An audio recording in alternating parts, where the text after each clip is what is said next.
coordinador de proyectos del Instituto Mexicano de Derechos Humanos y Democracia, ACE. Mire, el 31% de las mujeres desaparecidas en México, lamentablemente, son menores de edad, una proporción que ha ido en aumento en los últimos años y que evidencia realmente una tendencia alarmante. Aunque los hombres concentran la mayoría de los casos de desaparición, las niñas y también adolescentes están realmente sobre representadas dentro del grupo femenino. Este fenómeno está estrechamente relacionado con la trata de personas, particularmente, con fines, tristemente, de explotación sexual, donde las menores son más vulnerables a ser captadas mediante engaños, promesas y vínculos afectivos que son simulados. Saludo con mucho gusto esta mañana a Edgar Cortés Morales. Edgar, muy buenos días. Buenos días, Karina, y buenos días también a la audiencia. Gracias, Edgar, por recibir esta mañana. Platícanos, datos lamentables y altos. 31% de mujeres desaparecidas son menores de edad. Platícanos, por favor. Bueno, quisiera comentar que desde la organización, el Instituto Mexicano de Derechos Humanos y Democracia, tenemos un proyecto que se llama Red Lupa y que parte de lo que hace es ir analizando la información sobre las desapariciones y tenemos distintos informes. Este del que hablamos pues está muy enfocado en identificar y revisar los cambios y las modificaciones que hay en desaparición de niñas y adolescentes menores de edad. Y como tú ya dices, del total de personas desaparecidas en el país, pues tenemos una cantidad importante de mujeres y dentro de estas, pues un número muy importante, el 31% de las mujeres desaparecidas son menores de edad, ¿no? Es decir, básicamente entre 15 y 18 años la gran mayoría, no únicamente, pero la gran mayoría. Y esto es relevante porque creo que lo que nos muestra es otro ángulo, por así decirlo, de las desapariciones. Ya el número actual, alrededor de las 130,000 personas, es un número enorme. Pero cuando ponemos foco en algunos grupos, en este caso niñas y adolescentes, pues vemos que es un número muy importante y eso significaría primero entender cuáles pueden ser las causas que están generando este número tan significativo de desaparición de niñas y adolescentes. Y lo segundo sería cuáles son las medidas que hay que plantear. Ahora, el otro ángulo también es que este 31% es el promedio a nivel anual. Y luego importa pues mirar ya en las regiones y en los estados, y ahí vemos pues que hay enormes diferencias, ¿no? Los primeros 5 estados donde hay el mayor número de niñas y adolescentes desaparecidas son Tamaulipas, el Estado de México, Ciudad de México, Morelos y Colima. Es donde está concentrado una gran cantidad de estas desapariciones. Entonces hago este recorrido porque nos permite ver pues tanto en los promedios nacionales, luego las particularidades, y ojalá que esto vaya sirviendo pues para plantear cuáles son las alternativas, qué es lo que hay que hacer para ponerle un alto, para detener este número tan importante de niñas y adolescentes que desaparecen.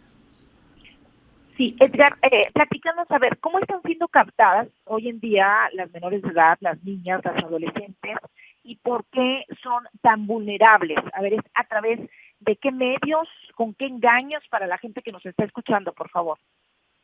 Mira, yo creo que hay dos cosas. O sea, lo que vamos encontrando es que muchas de estas niñas puede ser que estén, digamos, teniendo situaciones conflictivas en sus entornos sociales, violencia familiar, violencia sexual, ya sea dentro de la escuela o en la familia, bullying, consumo de sustancias, o sea, una serie de problemáticas que tendríamos que ir identificando para saberlo. Esa es una. Estas realidades de violencia, pues muchas veces les hacen sentir que necesitan salir de ese entorno e ir a otro espacio donde puedan tener posiblemente mejores condiciones. Y ahí, pues yo digo, entran mucho con el reclutamiento a través de redes sociales, tal vez a través de otros espacios, sobre todo si son consumidoras de sustancias, tal vez en esos vínculos, ¿no? Entonces, de esa manera se van enganchando, las van enganchando. Y ahora lo que hemos visto en el último tiempo, pues todas estas ofertas, digamos, aparentes de trabajo, ¿no? Aparentemente con muy buenos salarios, con muy buenas condiciones laborales, que permite que niñas, adolescentes, pues crean que van a tener una opción ahí, pero que en realidad es una forma de reclutarlas, ya sea para trata o para algún otro tipo de explotación en su contra, ¿no?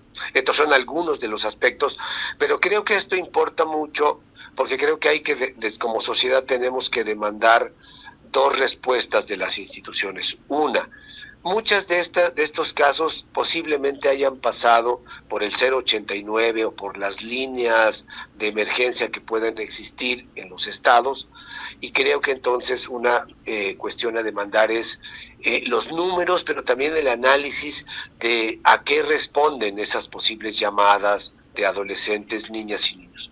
Y la segunda, pues tendría que ver con la respuesta también de las fiscalías a partir de las denuncias que reciben, qué investigación están haciendo y qué información nos permite entender qué es lo que está pasando. Sí. Edgar, sí, esto tiene que ver mucho con las denuncias y por supuesto con los protocolos de búsqueda. Está la alerta AMBER cuando son menores de edad y el protocolo ALBA también que se aplica, bueno, en el caso de Sonora, y decías muy claramente el contexto, tiene que ver mucho el contexto. Y antes de irme con el contexto de Sonora, quisiera preguntarte qué tan relacionado está el tema de las desapariciones con de niñas y adolescentes con la trata de personas, especialmente de esto que decía yo ahorita, con fines de explotación sexual. Es decir, de los datos que tienen documentados ustedes, ¿qué tan relacionado están las desapariciones con estos temas de trata de personas con fines de explotación sexual? Pues mira, digamos que es una de las hipótesis tal vez más plausibles que un número importante de desaparición de niñas y adolescentes tengan que ver con fines de explotación sexual, ¿no? De hecho, digamos, tenemos distintos informes que plantean que un buen número de niñas y adolescentes que son obligadas a la trata prácticamente van a la trata o a la explotación con fines sexuales, ¿no? Entonces creo que ahí está. Lamentablemente no tenemos, digamos, tantos detalles como quisiéramos, porque pues en muchos de los casos la investigación en el tema de trata pues no tiene suficientes resultados en nuestras fiscalías, ¿no? Para determinar no solo el número de niñas, de adolescentes que hayan sido reclutadas y obligadas a ejercer la explotación sexual, porque regularmente este tipo de fenómenos pues lo que implica es que hay una red, hay un grupo de personas, de grupos delincuenciales que están reclutando niñas y adolescentes, pero que muy probablemente administran, controlan lugares donde son explotadas estas niñas, donde son retenidas, donde son privadas de la libertad, donde incluso en un momento dado pueden sufrir claramente maltratos o algún otro tipo de situación similar, y eso creo que lamentablemente no tenemos suficiente información a partir de las investigaciones. Hay en el país algunas regiones, digamos, sí muy identificadas con redes de trata, pienso en los estados de Puebla y Tlaxcala, que históricamente han tenido una realidad de este tipo, regiones en la zona conurbada entre Ciudad de México y Estado de México, pero creo que ahí lo importante pues es identificar probablemente estas problemáticas, que están asociadas en muchas ocasiones a su vez con otros fenómenos, posiblemente con migración, posiblemente con migración de tipo laboral, en fin, o sea, porque hay que decir que la desaparición no se da, digamos, como un delito aislado, sino que está en muchas ocasiones relacionado con otro tipo de delitos que están sucediendo en nuestros estados. Sí. Preguntarte, particularmente Sonora es un estado fronterizo, por supuesto, importante, el segundo más grande a nivel nacional. Tenemos también un tema importante en las desapariciones. En este contexto, ¿cuáles son los focos como rojos específicos en el caso de Sonora y hay esta situación, hay algo que documente que esta explotación o trata de personas o explotación sexual se da aquí localmente o en nuestro país de manera nacional, o tienen se envían estas niñas o adolescentes a otros países, particularmente pienso en Estados Unidos en el caso de Sonora u otros estados fronterizos. Mira, lo que conocemos hasta ahora en el tema de trata es que regularmente cuando una menor de edad es reclutada y obligada a ejercer explotación sexual, regularmente digamos estas redes pueden ser redes regionales, nacionales e internacionales, ¿no? Hay casos donde finalmente niñas que han sido reclutadas en algún estado de nuestro país terminan en otro país. Conocemos los casos de mujeres explotadas sobre todo en el sur del país, Chiapas, Quintana Roo, etcétera, que son mujeres de Centroamérica o de Sudamérica. O sea, creo que no hay que perder de vista que la trata finalmente es un delito que está cometido por grupos pues que están a lo largo de muchos países, y esa es parte de las características. Entonces yo digo, no lo descartaría, pero insisto, me parece que este tema pues es uno de las deudas que tienen fundamentalmente las fiscalías para proveernos de información. Pero yo diría dos cosas más en el caso de Sonora. Una es, bueno, como ya tú decías, uno tiene que ser fundamentalmente con el tema también de la migración laboral, sobre todo de pueblos indígenas.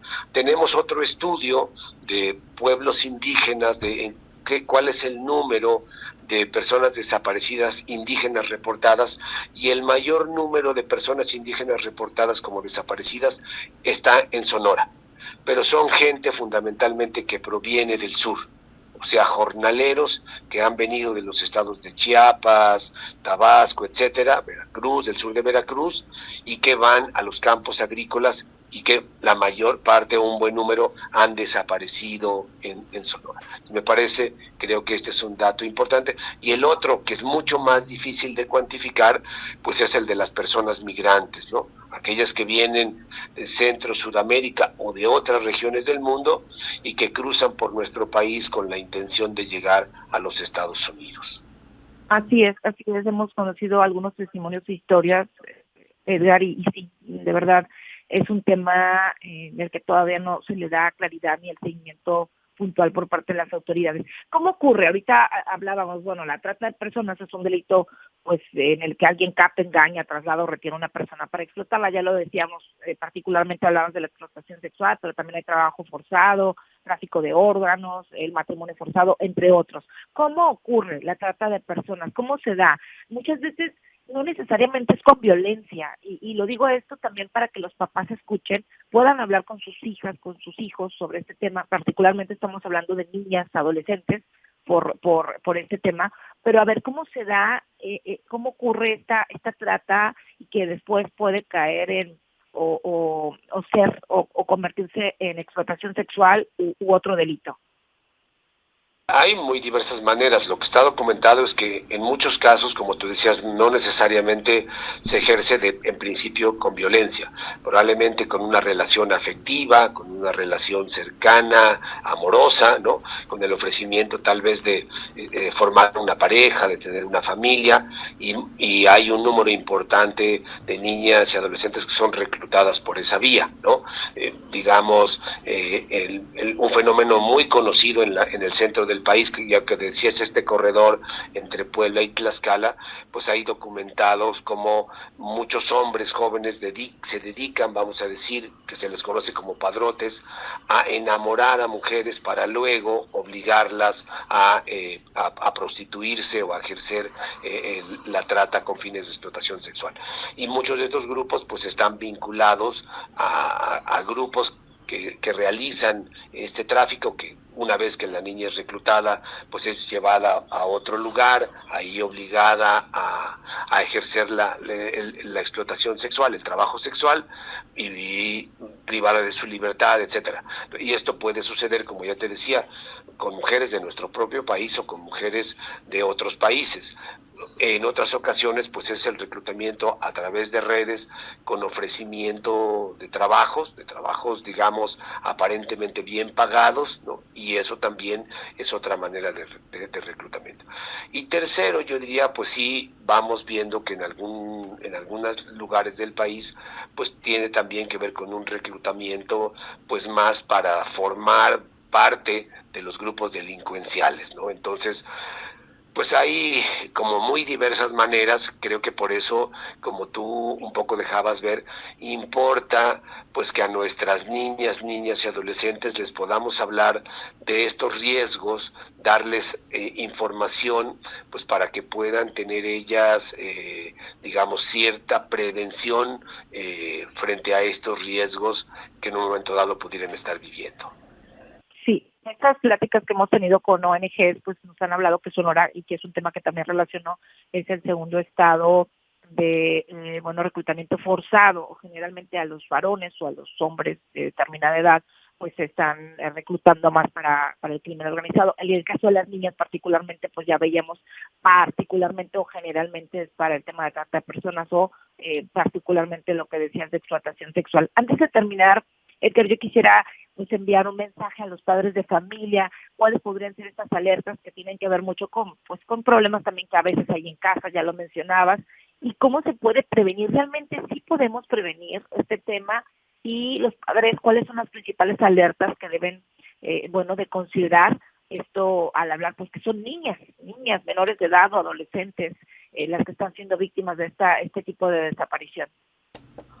Mire, yo creo que lo primero, pues sí creo que sería, pues digamos, compartir con nuestras niñas y adolescentes, pues que en nuestras ciudades, en nuestras regiones hay una problemática de desaparición. Primero, que tomen conciencia de que hay una realidad de que eso está pasando.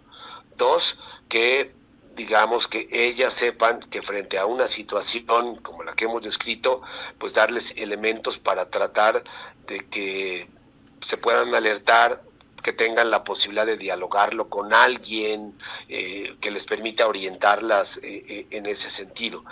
Creo que en esto es muy importante pues que las autoridades puedan hacer campañas amplias pues de esta realidad de que la desaparición de niñas y niñas, de que la trata existe como una realidad que amenazante, preocupante, y que pues hay que tomar, digamos, medidas frente a eso. Entonces yo creo que hay que pensar no solo, o más bien lo diría en positivo, creo que hay que hacerlo a nivel personal, familiar, pero creo que tiene que haber también campañas públicas, amplias, de gran alcance, para informar sobre estos riesgos. Y la segunda parte, yo creo que también sería muy importante que las familias, las madres, los padres, un poco se informen de si llegan a tener una situación de que una de sus hijas menores de edad desaparezca, ¿qué tienen que hacer? ¿A dónde van? ¿A quién recurren? ¿Cuáles son sus derechos? Y ahí diríamos, pues primero que tienen el derecho de denunciar, ya sea en la fiscalía, ya sea en la comisión de búsqueda o en una policía estatal o municipal, esa desaparición, y las tres están obligadas a escucharlas y atenderlas. Dos, que es un derecho de los familiares y de la persona desaparecida ser buscada de inmediato. Y esto es muy importante, porque todavía lamentablemente en muchas de estas instituciones, cuando las familias van a denunciar, les dicen, no, pues espérese, capaz que se fue por su gusto, anda con las amigas, no sé qué. No, hoy la ley claramente establece, la Ley General de Desaparición y las leyes locales, que la búsqueda se tiene que empezar de inmediato, aunque no haya un dato que nos indique que hay un delito, pero hay una persona desaparecida y tiene que ser buscada de inmediato. Y tres, yo diría, si tienen alguna información que haga presumir o pensar la posibilidad de que su hija o adolescente menor de edad pudiera haber sido vinculada o reclutada para trata, pues dar la información para insistir que se investigue también esa posibilidad. Pues son algunas de las consideraciones que yo les compartiría, y en ese sentido, tener información, pues les invitaría a ver la información de la que estamos hablando y otras más. Lo pueden buscar en el internet poniendo Red Lupa y les va a aparecer una serie de informes diversos que hemos venido haciendo a lo largo del tiempo. Muy bien, yo compartiría con nuestra audiencia a través del WhatsApp, y quienes quieran consultar esta información con muchísimo gusto se las compartimos. En tanto, agradezco a Edgar Cortés Morales por esta información, creo que es muy valiosa, y sobre todo estar bien alertas y atentos.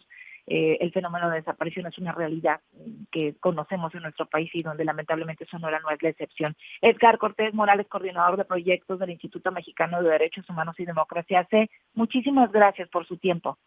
Al contrario, querida, gracias a ustedes por la oportunidad de hablar de estos temas. Buenos días. Saludos, gracias. Ahí compartimos la información.